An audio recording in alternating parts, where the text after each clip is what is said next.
Why the smartest people rarely rule. Machiavelli. Let's start with a question that has haunted every civilization, every revolution, every classroom debate, and every late-night conversation among idealists. If intelligence is so valuable, why don't the smartest people run the world? Why aren't the wisest, most educated, most insightful minds the ones sitting at the head of nations, corporations, and institutions? Why do we so often see the cunning, the ruthless, the charismatic, or the mediocre in positions of ultimate power, while the truly brilliant sit on the sidelines and often unrecognized or even silenced? This isn't just a political question. It's a deeply human one. You've probably felt it yourself, maybe in school, in your workplace, in your community. You've seen someone who's clearly more thoughtful, more knowledgeable, more visionary than the person calling the shots. And maybe you asked yourself, why? What's going on here? Click subscribe to this channel to get more profound insights. Niccolo Machiavelli, the Renaissance philosopher often misunderstood as cynical or even sinister, had an answer for us. And it's not just about politics, it's about human nature. In The Prince, Machiavelli strips away the romantic illusions of leadership and exposes a raw, unsettling truth. Power is not about virtue or brilliance or truth. It's about perception. It's about manipulation. It's about understanding the game better than anyone else and being willing to play it without flinching. Now, I know what you're thinking. That sounds dark. It sounds like a betrayal of everything we're taught to believe. But here's the twist. Machiavelli wasn't advocating evil. He was diagnosing reality. He was trying to wake us up. Because here's the core of the problem. Intelligence often comes with hesitation. The smarter you are, the more you see the complexity of things. You realize that every solution has side effects, every decision has trade-offs, and every truth exists in tension with another. But smart people are often plagued by doubt, not because they're weak, but because they see more. They wrestle with ethics, with uncertainty, with unintended consequences. And in a world that rewards confidence over contemplation, that hesitation looks like weakness. Meanwhile, those who rise to power are often not the ones with the best answers, but the ones with the clearest narratives. They know how to package complexity into something simple, digestible, and emotionally resonant. They don't ask, "What's the truth?" They ask, "What do people want to hear?"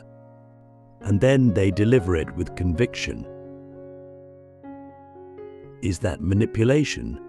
Often yes, but it works. Machiavelli saw this in the courts of Florence. We see it today in boardrooms, on social media, in every election cycle. But the people who win power are not the ones who think the deepest, they're the ones who understand people the best. And that's not always the same thing. Let's pause here and reflect. Would you rather be ruled by someone who knows what's right, or someone who knows what works? That's a brutal question. And it cuts to the heart of the dilemma. Because sometimes the person who knows what's right is too removed from the messy reality of human behavior. They believe in ideals, but they don't know how to implement them in a world full of fear, greed, ego, and inertia. Meanwhile, the one who knows what works may get results, but at what moral cost?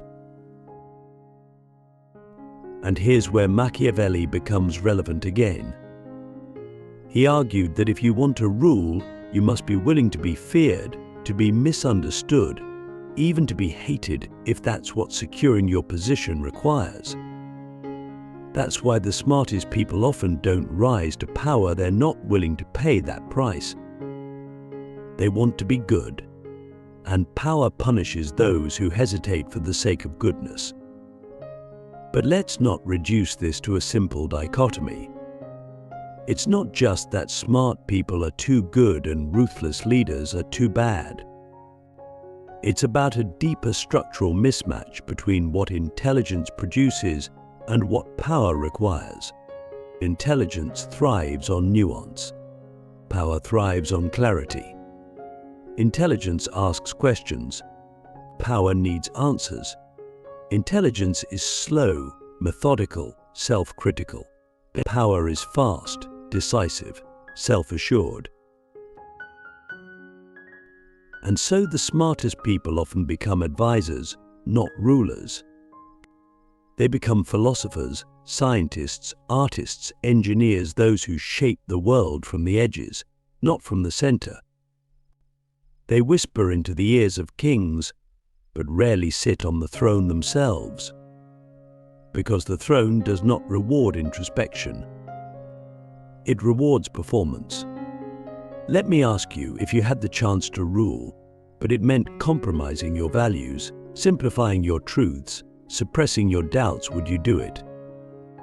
That's the question every truly intelligent person must face. And many say no, not because they're cowards, but because they're aware of the cost. And because they know that ruling well is not just about having power, it's about surviving it. But this creates a vacuum. When the best minds step back, others step in. And that's the tragedy. Machiavelli foresaw the mismatch between intellect and influence, between wisdom and authority. And unless we understand it, we'll keep wondering why the smartest people rarely rule while the world is shaped by those who shout louder, strike faster, and think less. The seduction of simplicity, why power loves the unquestioning. Let's go even deeper into the psychology of power itself. Because if we want to understand why the most intelligent people are so often sidelined in favor of those who are less insightful but more commanding, we have to ask, what does power actually crave? What kind of mind, what kind of behavior, what kind of personality does power naturally attract and reward? The answer is unsettling. Power loves simplicity. Not because reality is simple, but because simplicity is easier to control. Simplicity is more marketable, more stable, more obedient. It doesn't challenge the structure, it reinforces it. And this is where the divide between intelligence and authority becomes painfully clear. Intelligence revels in complexity. It questions the obvious. It doubts the easy answers. But power, real, institutional, consolidated power, has no patience for that. It needs clarity, direction, obedience. It needs people who will execute without slowing down to philosophize. This is why, throughout history, we see the same pattern repeating. The thinkers, the visionaries, the prophets, they are rarely the ones who hold the scepter. Socrates was executed. Galileo was silenced. But Confucius wandered without office.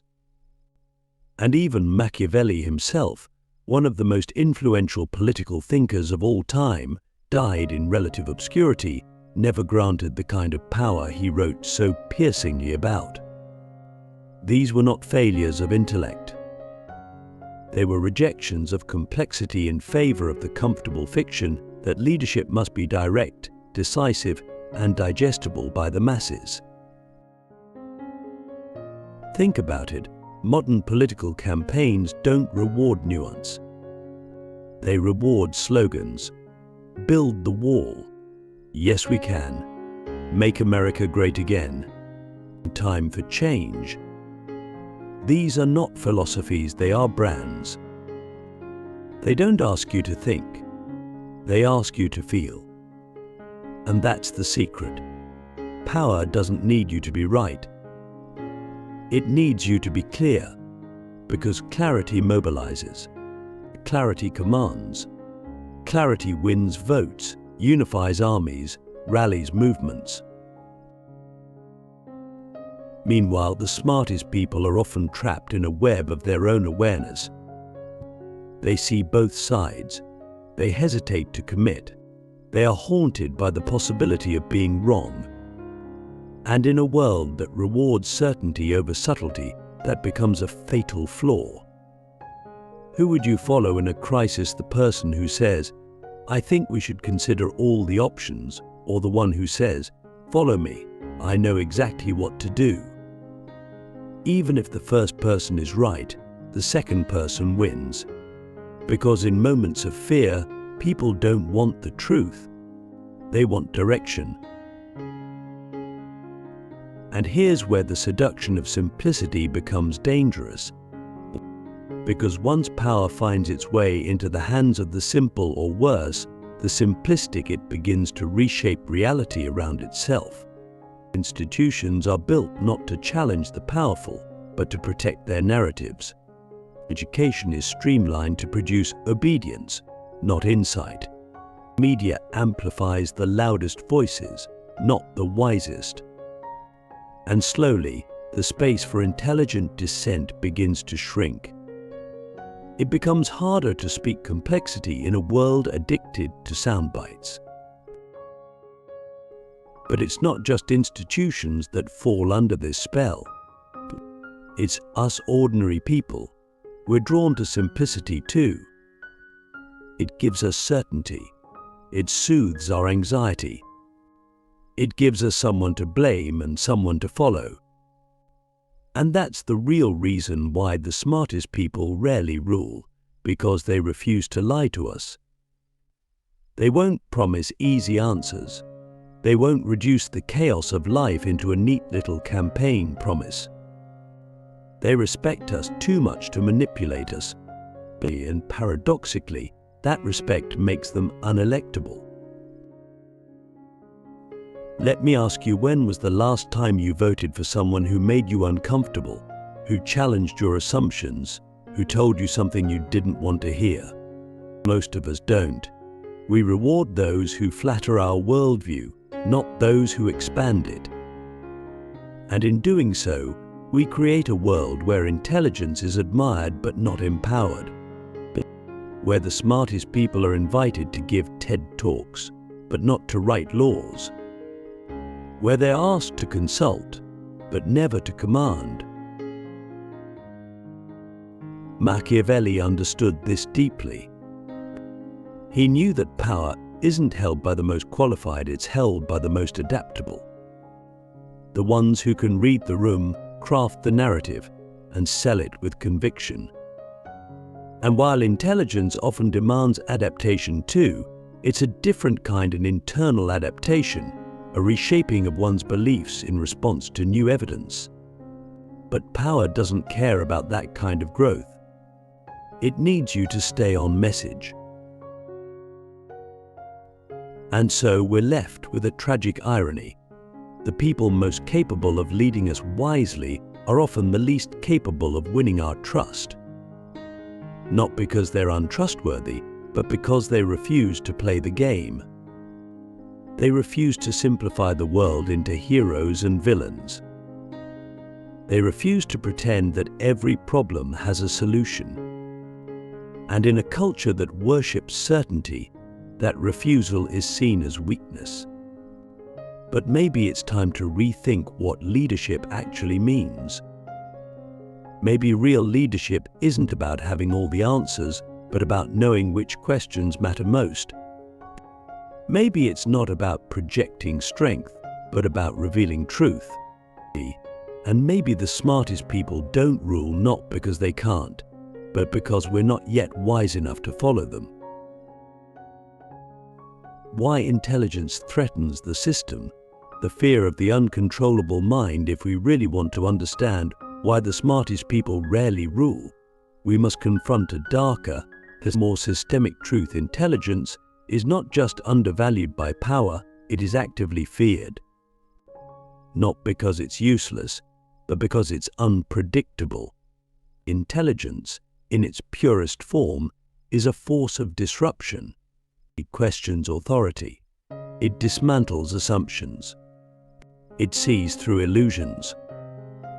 And for any system, political, corporate, religious, or cultural, that depends on stability and conformity, that kind of mind is dangerous. Let's not pretend otherwise. Systems are not built to encourage free thinking. They are built to maintain themselves. And anything that poses a threat to that continuity is, by definition, a threat to the system. The smartest people often see too much. They connect dots that others ignore. They notice contradictions others accept. They ask questions that don't lead to easy answers. And that makes them hard to control, hard to predict, hard to assimilate. So the system either sidelines them or shapes them into tools that serve its own ends. Think about how education works. In theory, it's supposed to cultivate intelligence. But in practice, it often cultivates compliance. From a young age, we are rewarded not for thinking differently, but for thinking correctly according to the rubric, the syllabus, the test. We are taught that intelligence means knowing the right answers, not asking better questions. And by the time we reach adulthood, most of us have internalized the idea that being smart means being efficient, productive, useful, not challenging, disruptive, or imaginative. So what happens to the truly intelligent, the ones who don't just memorize the rules, but question why the rules exist in the first place? They become anomalies. They don't fit neatly into institutions. Their ideas are too big, too complex, too uncomfortable. And the system does what it always does with anomalies.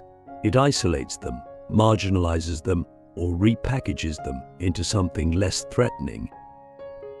That's why so many of the most brilliant minds in history were ignored in their lifetime, or even persecuted, because they couldn't be controlled.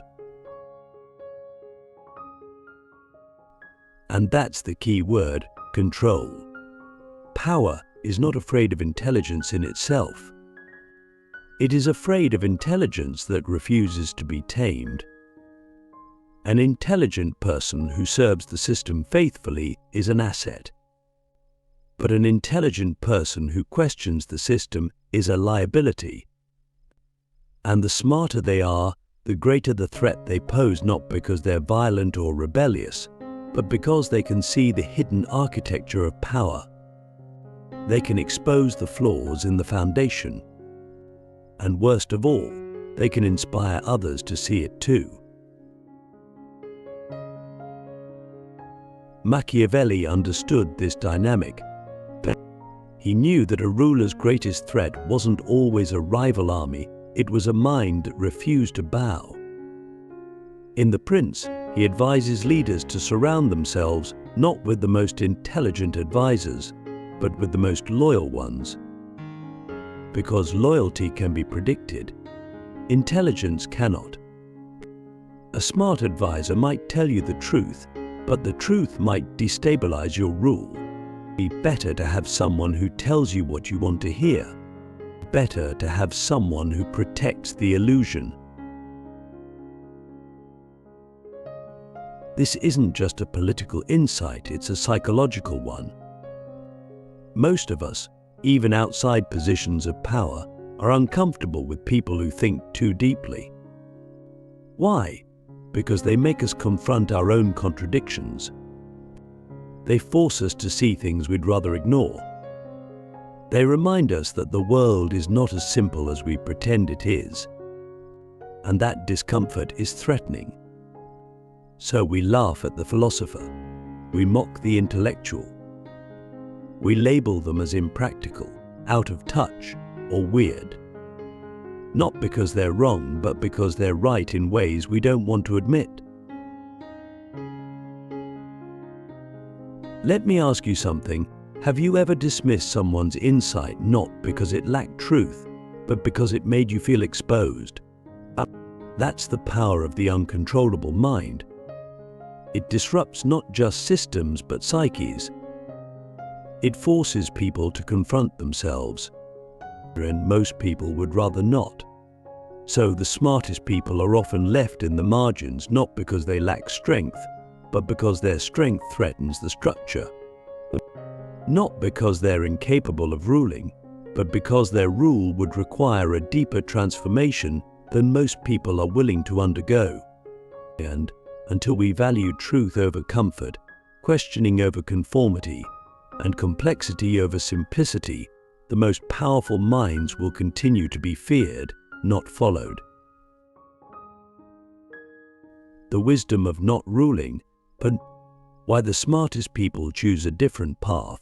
Now we reach the final, and perhaps most profound layer of this question: what if the smartest people rarely rule not because they are excluded, but because they choose not to? What if their absence from the thrones of the world is not a symptom of failure, but a sign of wisdom? We often assume that power is the highest goal, that ruling is the ultimate expression of success. But what if the truly intelligent understand something deeper, that ruling is not freedom, but a burden? That leading, in the conventional sense, often means compromising the very truths they hold most sacred. Here's the paradox: the smartest people often don't seek power because they understand what it costs. They see how power distorts perception, how it isolates its holder, how it demands performance over authenticity. They know that to sustain power, especially in a system built on illusions and control, one must often betray truth, silence doubt, and suppress empathy. And for those who live by inquiry, by self-awareness, by intellectual integrity, that is too high a price. Machiavelli, in his fierce realism, described what it takes to rule effectively, to lie when necessary, to appear virtuous rather than be virtuous, is to be feared if love is not an option, to bend morality to the needs of the state. And the most intelligent people, those who think in generations rather than news cycles, often recoil from this, not out of cowardice, but clarity. They know that power can corrupt not just actions but perception itself. It can make you believe your compromises are noble, your manipulations necessary, your enemies inhuman. And by the time you wake up, if you ever do, you've become the very thing you once hoped to change. So instead, the wisest choose a different path. They influence through ideas, not decrees. They shape culture, not legislation. They write books, not laws. They teach, they create, they question. Their power is not in ruling others, but in awakening others to rule themselves. And perhaps that is the deeper kind of leadership, the invisible kind, the kind that doesn't seek recognition, that doesn't depend on control, but that doesn't need to win elections or command armies. The kind that plants seeds in minds and lets them grow in silence. Let me ask you something. What do you consider real power? Is it the ability to command others or the ability to change how others see the world? Is it the ability to control outcomes or to inspire transformation? The world often celebrates the former, but the latter may be where true influence lies. And the smartest people know this. But they know that while political power can shift overnight, the power of an idea can outlive empires. Of course, some intelligent people do pursue leadership. Some enter politics, build institutions, lead movements. But when they do, they often find themselves at war not with enemies, but with the very structure of power itself. They must navigate a landscape designed to reward certainty and punish nuance. And many burn out. Or worse, they adapt. They become what the system needs them to be. And their brilliance dims beneath the weight of compromise.